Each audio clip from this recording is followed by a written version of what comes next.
화면 잘 보이시고요. 네.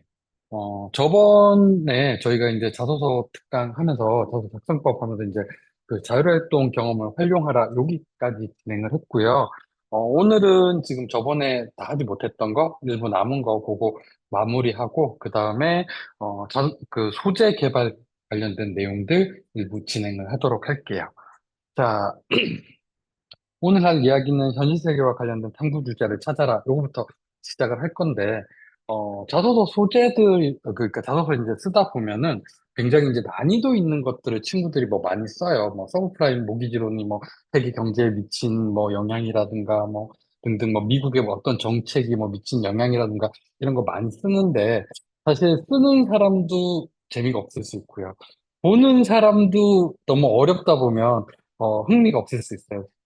여러분들이 면접관이라고 생각을 해보세요. 그 일주일간 거쳐서 수십 편의 자소서를 계속 읽어야 되는데, 계속 어려운 얘기만 나오면 그 사람들도 힘들잖아요. 그러다 보니까, 그런 부분에서 찾는 것도 방법이 되겠지만, 현실 세계, 내 주변과 관련된, 그런 곳에서부터 주제를 찾아서 작성하는 것도 하나의 방법이 된다라는 말을 할 수 있을 것 같고요.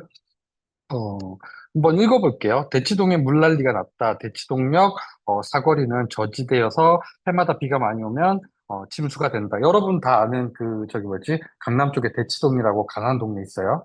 그 동네가 여름만 되면 비가 그러니까 좀 뭐였지? 비가 많이 오는데 요런 때만 되면 난리가 나요. 침수가 돼서 다 잠기거든요. 그 얘기죠 지금. 그래서 침수가 되면 지하철역까지 물이 넘쳐 흘러 들어가서 열차가 대치역에 서지 않고 통과하고 근처 아파트에 주차된 고급 차량들이 침수된 상태에서 고장이 나서 재산 피해가 막대하고 사거리에 있던 서점은 물난리 때문에 책이 다 젖어버려서 극심한 손해를 버티지 못하고 폐업하고 그리고 대치동 이제 계급사회 가장 밑바닥에 있는 음마아파트 청소부 아주머니가 침수된 지하실에 청소도구를 가지러 내려갔다 감전돼서 사망하는 사건까지 발생했다. 이거 예전에 이제 언론에 이제 터졌던 사고죠. 그 감전사고로 이제 돌아가셨던 분들도 있었었고, 그 다음에 한 몇 년 전에도 이런 사고들 많이 있었어요. 그 지하 주차장에 이제 차대고 막 다 침수되고 이런 상황도 이제 굉장히 많이 있었었고, 그래서 대한민국에 내노라 하는 지식인이 되고 싶은 글로벌 리더십을 가지겠다고 호언장담하며 수학으로 세상의 질서를 규명해 보겠다고 하는 수학자의 꿈인 나는 도저히 이 부조리한 사건을 그냥 두고 볼 수 없어서 해결책을 강구해 보기로 했고 나는 구글어서 네이버 지도를 보면서 대치역 어 대치역 잠시만요. 어, 대치역 그 지형을 탐색했다. 지금 뭐 구글 지도 이런 것들 보면 사실 이제 대치역이 어떤 형태, 그 일대가 어떤 형태로 돼 있는지 이제 우리가 확인할 수 있죠. 확인할 수 있고. 그래서 수학 점수도 기하를 좋아하는 나는 고도 측정 어플을 다운받아서 대치역 사거리를 수없이 걸으면서 저지대 지면 기울어진 각도들을 탐색했고 침수될 때마다 내린 강수량의 통계치를 긁어 모았다. 뭐 이렇게 돼 있는데 쉽게 얘기하면 이거죠. 그 대치동 쪽에, 그러니까 뭐 우리 주변일 수도 있어요. 그 물난리 나는 지역들 있잖아요. 그러다 보니까, 왜 이 동네는 맨날 물난리가 날까라는 게 고민이 들었고, 그래서 지금 뭐 네이버 지도 같은 것들을 활용해서 그 지형들 확인해보고, 그 지형들을 이제 돌아다니면서, 우리 다 지금 핸드폰 있잖아요. 스마트폰도 있고, 고도 측정 어플 같은 거, 아니면은, 저렴하게 이렇게 그 네모난 게 가지고 그 뭐지? 수평기 이런 거 있어요. 그런 거 가지고 몇 군데서 각도를 재보는 거죠. 각도를 재보면, 이게 어느 정도 각도로 이렇게 휘어 있다, 지형이. 이런 것들을 확인할 수 있을 거고, 이것들을 우리가 또 실험을 해볼 수도 있어요. 뭐 집에 가서 사실은 그 플라스틱 수조 같은 거 하나 구해가지고 거기에 스티로폴로 그 뭐였지? 그 각도와 비슷하게 이런 각도들을 만들어 냈고, 그 다음에 여기다가 그냥 물통에다가 물을 졸졸졸졸 붓는 거예요. 그래서, 비가 어느 정도 왔는지를 이제 감안을 해서 물을 부었을 때 일정 범위가 있겠죠. 요 이상 넘어가면 사실은 이제 그 하수구가 역류할 수 있다. 이런 것들을 기점으로 놓고 봤을 때 어느 정도의 물을 부었을 때 여기가 넘쳐날 거고, 그러면서 역류가 발생할 수 있다. 이런 것들을 우리가 그 실험을 해볼 수 있겠죠. 실험을 해볼 수 있고 이걸 기반으로 문제들을 제기할 수 있을 거고 그래서 어, 이 해당 지역에 어느 지역에 배수 시설이 어느 것들이 있었으면 좋겠다라는 그런 결론들을 도출할 수도 있을 거예요. 있을 거고, 이 결론들을 도출한 다음에 이런 것들을 기반으로 우리가 문제 제기를 해볼 수도 있어요. 뭐 쉽게 얘기하면 시의회일 수도 있고, 아니면 특정 기관일 수도 있고, 그런 곳에다가 이런 문제가 있다라는 것들을 문제 제기를 해보고, 이런 내용들을 자소서에 쓴다면 우리 주변 상황들을 기반으로 어떤 소재들을 작성할 수 있을 거고, 이걸 기반으로 뭔가 적극적으로 움직임들을 만들어낼 수도 있지 않을까라는 생각이 들어요. 그래서 그런 주제들을 찾아보는 것도 방법이 된다라는 말씀 드릴 수 있을 것 같고요. 자, 그 다음에 구체적인 경험을 통해 인성을 드러내라라고 돼 있는데, 요거 한번 쭉 읽어보실게요.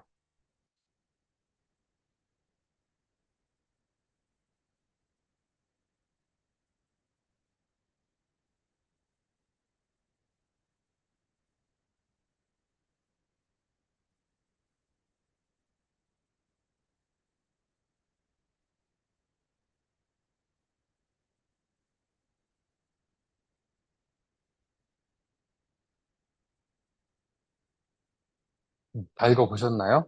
자, 여기서 지금 하고 싶은 얘기는 이런 추상적인 글이 아니라 구체적으로 작성을 해야 된다라는 이야기를 하고 있고요.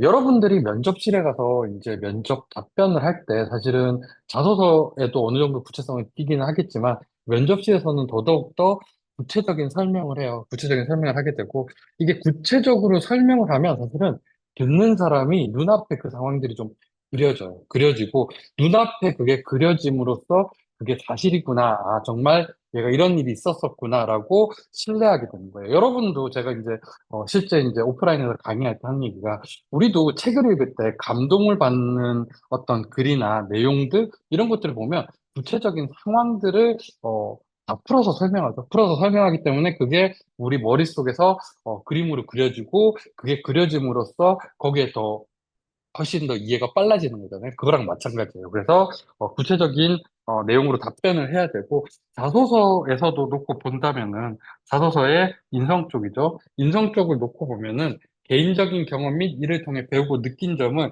구체적으로 작성하라고 되어 있어요. 그래서 그런 부분들을 구체적으로 작성해서 써야 된다. 그리고 면접에서도 구체적으로 이야기해야 된다라는 말씀을 드릴 수 있을 것 같고요. 그 다음에 또 하나 더 이야기해 봐야 되는 게 이 인성 쪽, 봉사나 뭐 이런 것들, 인성 쪽, 이런 것들을 쓸 때, 좀 더 특이한 경험? 그래서, 다른 사람들이 겪지 못했던 그런 경험들을 쓰려고 굉장히 많이 노력을 해요. 그런데 막상 평가자들이 되면은 그런 특이한 경험들을 굉장히 많이 접해요. 그러다 보면 이 특이한 경험이 그렇게 특이하게 느껴지지 않는다. 그래서 이런 특이한 경험보다는 정말 본인한테 가치 있었던 경험들을 작성하는 게 훨씬 더 낫다라는 말씀을 드릴 수 있을 것 같고요. 자, 그 다음에 지금 이제 거의 마무리가 돼 가는데, 뭐였지? 신뢰성, 우리가 지금 앞에서부터 이 수업을 하면서 학교 생활 기록부랑 자기소개서가 이제 연계가 좀 돼서, 신뢰성을 가져야 된다라는 이야기들을 했어요. 그래서 뭐 지금 학생부를 보면서 중요 요소의 밑줄을 그어보고, 뭐 밑줄 그은 소재, 구체적인 활동 내용을 다시 종이 정리해보고, 정리한 내용 중 쓸만한 것을 가려서 선택하고, 자기소개서를 뭐 옮겨 적어라, 뭐 이렇게 돼 있는데, 사실 제가 이제 그 아이들, 친구들 컨설팅을 할 때는 보통 이렇게 시작을 해요. 어, 네가 이제 하고 싶은 방향, 꿈이 뭐냐에서부터 이제 시작을 해요. 그러면은 보통 이제 그 꿈이라는 게 인문 계열인 친구들이 있을 거고, 그 다음에 자연 계열인 친구들이 있어요. 그러면, 자, 인문 계열인 친구들은 제가 저번 수업에서도 그 말씀 드렸듯이, 학교에 가서 학교 수업을 이제 잘 따라가야 되잖아요. 그런데 이 친구들은 가장 많이 듣게 되는 수업들이 국어, 영어, 사회, 이쪽 수업이겠죠. 수업이겠죠. 그러다 보니까, 자, 그러면은 국어, 영어, 사회 중에 네가 좋아하는 게 뭐야?부터 시작을 해요. 그래서 전 영어를 되게 좋아해요. 그 다음에 국어를 좋아하고요. 그 다음에 사회를 좋아하고요. 그 다음에 여기 이제 인문계 아이들이 그렇게 많지는 않겠지만 뭐 수학이랑 과학도 싫어하지만 열심히 했어요. 이제 그런 얘기를 해요. 그러면 자, 그러면 영어와 관련돼서 해봤던 활동. 일단은 학교에서 한 거 먼저 작성을 해보고요. 요거는 뭐 학생부 같은 것들 찾아보면은 나오는 것들이 꽤 있겠죠. 그 다음에 학교 이외의 곳, 그러니까 뭐 외부 기관에서 했던 것들은 어떤 것들이 있는지 그런 것들도 이제 정리를 해보고, 그 다음에 여기서 뭐, 그리고 뭐 책 읽어봤던 것들, 뭐 이런 것들도 쭉 나열을 해봐요. 그 다음에 국어, 그 다음에 사회, 그 다음에 뭐 수학, 과학일 수도 있고, 뭐 이런 식으로 해가지고 쭉 나열을 해보고, 쭉 나열한 다음에 여기서 이제 연결될 수 있는 애들이 있어요. 그래서 그런 것들을 연결해서 이제 덩어리를 만들어 나가고, 이런 식으로 보통 작업들을 진행해 나가고요. 이렇게 했을 때 사실은 내가 학생부랑 연계를 꼭 하겠다라는 마음을 안 가져도 나의 모습에서 이야기가 나오기 때문에 학생부랑 어느 정도 연계가 되고 그래서 충분히 신뢰성을 가지게 되는 글이 된다. 그래서 그런 것에서부터 시작해 나가면 된다라는 말씀 드릴 수 있을 것 같고요. 자, 요거는 제가 이 수업을 사실은 요 자소 작성 관련된 수업을 하면서 여러분들한테 한마디 해주고 싶은 글들을 그냥 좀 써봤어요. 써봤는데, 일단 제가 그 사교육으로 나와서 학생들 입시를 이제 지도하면서, 내 제자들이 되게 안정적으로 합격하길 바래요. 그거는 누구나 다 마찬가지인 것 같아요. 누구를 가르치는 사람이라면, 내 아이가 돼 있고, 이 아이가 좀더 편하게 안정적으로 합격했으면 좋겠고, 그래서 뭔가 이 친구한테 강력한 무기를 만들어주고 싶다라는 그런 욕구들을 굉장히 많이 가져요. 근데 아무리 고민해보고, 아무리 생각을 해봐도 특별한 방법은 없더라라는 생각이 들었어요. 생각이 들었었고. 그래서 뭐 여러분들 뭐 외부 기관일 수도 있고, 뭐 다른 사교 기관일 수도 있고, 아니면은 뭐 그 뭐지? 어떤 분일 수도 있어요. 그런 분 중에 그런 것들을 내가 해줄 수 있다. 이 학교에 맞는 건 이거, 이 학교는 이게 있으면은 합격한다라고 하는 사람들은 이렇게 생각하시면 돼요. 사기꾼이에요. 조심하세요.